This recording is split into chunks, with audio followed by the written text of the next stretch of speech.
Hello, BookTube. This is just a reading wrap up because I done that like long weekend readathon or whatever. It was traumatic. There was some really good stuff, but there was some real bad lows. Like traumatic. Like I don't even want to touch these books. They were that bad. And let's just get started. So, on Saturday, I read two because both of them were less than 300 pages. So I was like, oh, I'll do one in the morning and like one in the afternoon and night. And I done that. So the first book I read for this entire thing, I read The Sound and the Fury by Faulkner, and I hated it. I hate Faulkner's writing style. It is so pretentious and boring, and this is the fourth Faulkner book I've done. I've done this, As I Lay Dying, Intruder in the Dust, and Light in August, and I have hated all of them. The whole time I was reading this book, I was like, I could be reading Flannery O'Connor. Flannery could turn this into an amazing book, just like the bare outlines of this plot, if Flannery got a hold of it. And that just made me upset because I could be reading Flannery O'Connor, but instead I'm reading Faulkner. I'm so glad I'm not American because I would cry. I would be so annoyed if I was assigned this book in school because no one's got time for that trash. But and I was like, because I've read four and I picked up a short story. I picked it out of here and it was bad. I can't remember what one it was. It was like the Evening Sun or whatever, and it was trash. And I'm done with Faulkner. I've done my time with him, I feel like, and he can just wait until the next unhold because I am done reading him for now. But who knows? Maybe I'll go back to him. But he is just a poor man's Flannery O'Connor. There's nothing that Faulkner does that is better than Flannery O'Connor, in my opinion. Let me know if you like Faulkner in the comments below.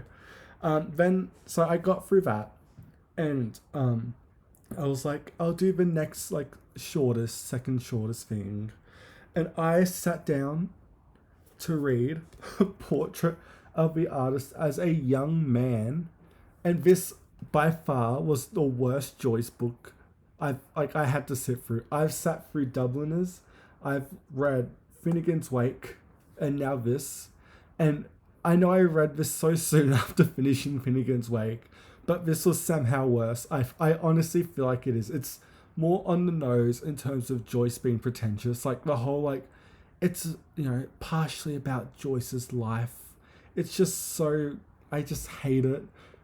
At the start where he calls cows moo cows, I was like, this is gonna be rough, pain, and this book was pain. I hate it.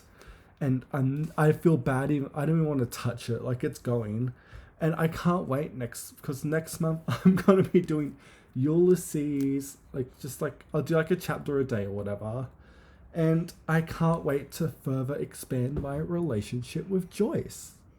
So that was Saturday.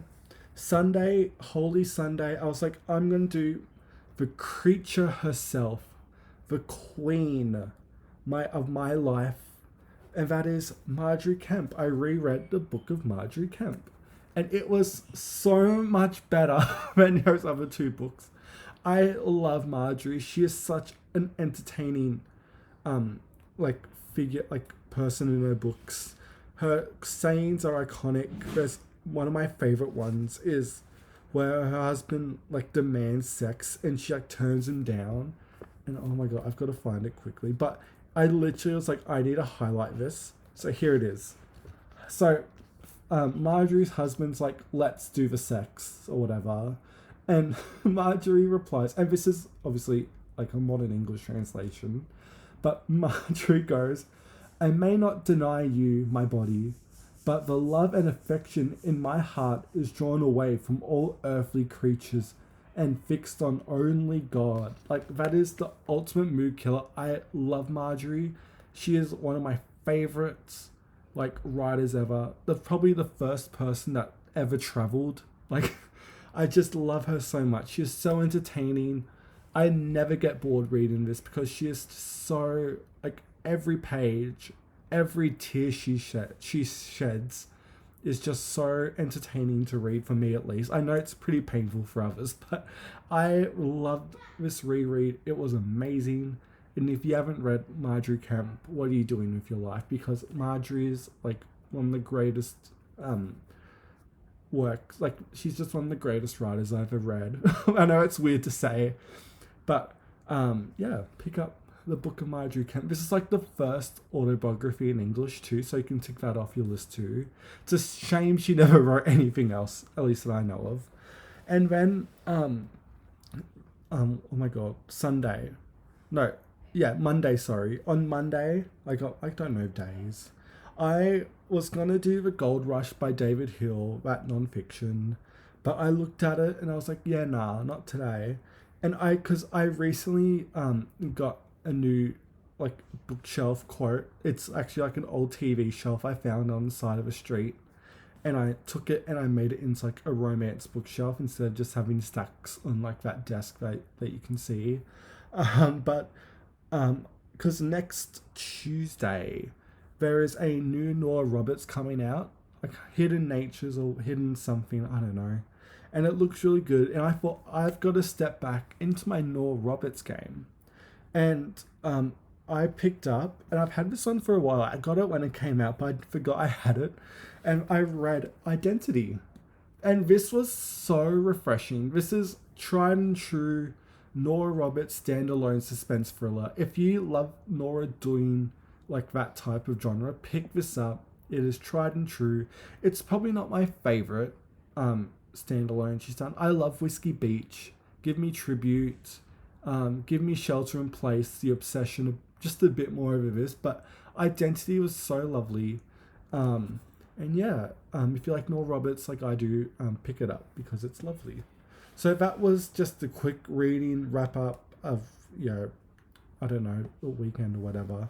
And I'm thinking to do one more on next weekend because Friday's a public holiday, and I'll do like another one, why not? And I don't know what I'm going to do because this week I pretty much only got like 2 things I need to get to. And one of them is a reread for me, Crime and Punishment by Dostoevsky, of course. And I'm going to be reading it in the Constance Garnett translation because that was the first, like I probably read it when I was like 15. And I'm going to be rereading it in the Constance Garnett translation again. So I'm really excited to go back to Dostoevsky. This is probably like the first novel I've read of him in years. Like, it's been a while since I've been doing his short stories and all that, like here and there, but I haven't like done a novel by him in so long. And I can't wait to get back to it. It's been a long time since I read it, but I hope I love it just as much.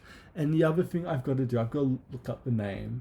I've got to do the second volume of In Search of Lost Time. I know, me doing books that I think are okay, but it's In the Shadow of Young Girls in Flower. I have no clue what it's about, but I assume that it's going to be quite plotless, like Proust kind of is. But again, I'm only in volume 2, so I'll see what happens. And yeah, that's pretty much what I've got to read. I'm trying to clear my docs because the 29th of April is going to be a big release day because we're going to have the new Emily Henry and the new Sabrina Jeffries coming out, and I am prepared. And a new Nora Roberts, too. So all 3 of them on the one day. I am not emotionally prepared for that. And I am ready to read them. So I need to get those 2 done. And I'll probably, because I'm in like a romance mood now, because I got the new like shelves and all that. And so I don't know what I'll pick up really. I've got some historicals and like some bodice rippers I could do as well. But maybe I feel like a Georgette Heyer. Just keep on reading her. I didn't realize how many I have. I have like nearly 25 of her romances because I just love Georgette Heyer. She's like one of my favorite writers ever.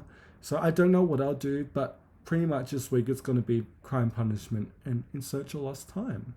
So that's just a quick wrap up of what's going on right now. Let me know in the comments what you think of the books I've mentioned. And yeah, that's all I have for you today. Thank you so much for watching BookTube, and I'll see you next time.